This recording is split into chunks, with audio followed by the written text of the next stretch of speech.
സ്വർണ്ണക്കൊള്ളക്കേസിലെ മുഴുവൻ പ്രതികളുടെയും വീടുകളിൽ ഇപ്പോൾ ഇ ഡിയുടെ പരിശോധന നടക്കുകയാണ്. 21 ഇടങ്ങളിലാണ് ഇ ഡി പരിശോധന നടത്തുന്നത്. മാത്രമല്ല, ഇത് കൂടാതെ തിരുവിതാംകൂർ ദേവസ്വം ബോർഡ് ഓഫീസ് നന്ദാവനത്തും തിരുവനന്തപുരത്ത് അവിടെയും പരിശോധന നടക്കുന്നു എന്നുള്ളതാണ്. ഇപ്പോൾ നമുക്കൊപ്പം ഉമേഷ് ബാലകൃഷ്ണൻ ചേരുന്നു. തിരുവിതാംകൂർ ദേവസ്വം ബോർഡ് ആസ്ഥാനത്തു നിന്നാണ് ചേരുന്നത്. നന്ദാവനത്തുള്ള ഓഫീസാണ് പ്രിയപ്പെട്ട പ്രേക്ഷകർ ഇപ്പോൾ കാണുന്നത്. അവിടെയും അതിരാവിലെ തന്നെ ഇ ഡി എത്തിയിരുന്നു. എന്നാൽ അവിടെ ജീവനക്കാരും എത്തിയിരുന്നില്ല. എന്നാൽ ജീവനക്കാരെ പിന്നീട് വിളിച്ചു വരുത്തിയെന്നാണ് മനസ്സിലാക്കുന്നത്. ഉമേഷ് ബാലകൃഷ്ണൻ ഉണ്ട് അവിടെ. ഉമേഷ്, വിവരങ്ങൾ പറയൂ.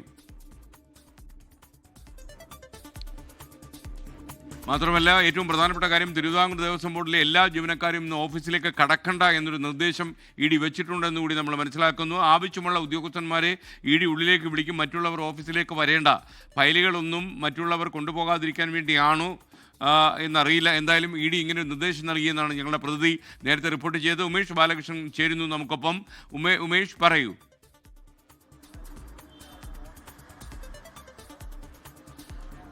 ഒടുവിൽ പരിശോധന ഇപ്പോൾ ദേവസ്വം ബോർഡ് ആസ്ഥാനത്ത് ആരംഭിച്ചിരിക്കുന്നു. ഉദ്യോഗസ്ഥർ ഇപ്പോൾ എത്തിത്തുടങ്ങിയിരിക്കുന്നു.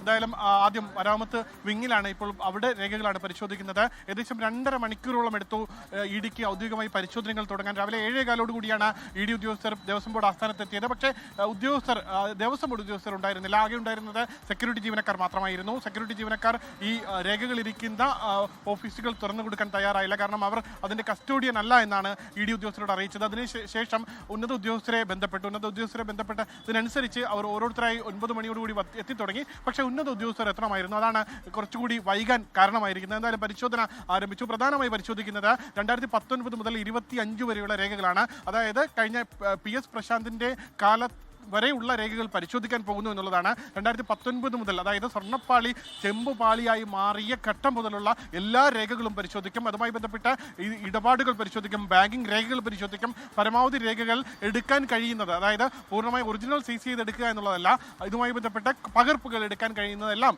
ഇന്ന് എടുക്കുകയും ചെയ്യും. എന്തായാലും കോടതിയുടെ അനുമതിയോടുകൂടിയാണ് ഇപ്പോൾ ദേവസ്വം ബോർഡ് ആസ്ഥാനത്ത് കൂടി പരിശോധന തുടരുന്നത്. എന്തായാലും ഏറ്റവും നിർണായകമായ നീക്കം ഇ ഡി ആരംഭിച്ചിരുന്നത്. 21 സ്ഥലങ്ങളിലാണ് ഇ ഡി ഇന്ന് രാവിലെ മുതൽ പരിശോധന നടത്തുന്നത്. ഏറ്റവും സുപ്രധാനമായ സ്ഥലം ദേവസ്വം ബോർഡ് ആസ്ഥാനം തന്നെയാണ്. ദേവസ്വം ബോർഡ് ആസ്ഥാനത്ത് പരിശോധന തുടങ്ങിയിട്ടേ ഉള്ളൂ. എന്തായാലും സമയമെടുക്കും. കാരണം ഇത്രത്തോളം 2019 മുതൽ 25 വരെയുള്ള കാലഘട്ടത്തിലെ എല്ലാ ഫയലുകളും പരിശോധിക്കേണ്ടിയിരിക്കുന്നു. കഴിഞ്ഞ ബോർഡ്, അതായത് കഴിഞ്ഞ വാസുവിന്റെ കാലത്തെ ഇടപാടുകൾ, ഒപ്പം A. പത്മകുമാറിന്റെ കാലത്തെ ഇടപാടുകൾ, അതിനുശേഷം PS പ്രശാന്തിന്റെ കാലത്തെ ഇടപാടുകൾ, ഈ 3 കാലഘട്ടങ്ങളിലെയും ഇടപാടുകൾ കൃത്യമായി പരിശോധിക്കും. ഏതെങ്കിലും രീതിയിലുള്ള രേഖകൾ പിടിച്ചെടുക്കേണ്ടതുണ്ടെങ്കിൽ അതും പിടിച്ചെടുക്കും. പ്രധാനമായി ഈ സ്വർണ്ണപ്പാളി ചെമ്പുപാളിയായി മാറിയത്, അതിനുശേഷമുള്ള രേഖകളാണ് പ്രധാനമായി പരിശോധിക്കുന്നത്. അതിന് കൃത്യമായ ആവശ്യവുമുണ്ട്. കാരണം ഈ ഘട്ടത്തിൽ ഏതെങ്കിലും രീതിയിലുള്ള സ്പോൺസർഷിപ്പുകൾ, പണമിടപാടുകൾ, അത് ഈ ഉദ്യോഗസ്ഥരുടെ വീടുകളിലും പ്രതിയായവരുടെ വീടുകളിലും നടത്തുന്ന പരിശോധനകളുമായി താരതമ്യപ്പെടുത്തുന്നു.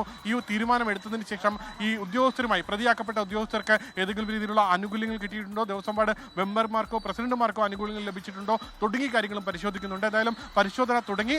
എന്തായാലും ഈ ദേവസ്വം ബോർഡ് ആസ്ഥാനത്തെ പരിശോധന അത് കേസിൽ ഏറ്റവും നിർണായകമായി മാറുകയും ചെയ്യും. ലോകത്തെവിടെയായാലും ഏത് സമയത്തും 24 വാർത്തകളും ഓഗ്മെന്റഡ് റിയാലിറ്റി പാക്കേജുകളും എക്സ്പ്ലെയിനറുകളും വിശദമായി കാണാൻ ഞങ്ങളുടെ യൂട്യൂബ് ചാനൽ നിങ്ങൾക്ക് സബ്സ്ക്രൈബ് ചെയ്യാം.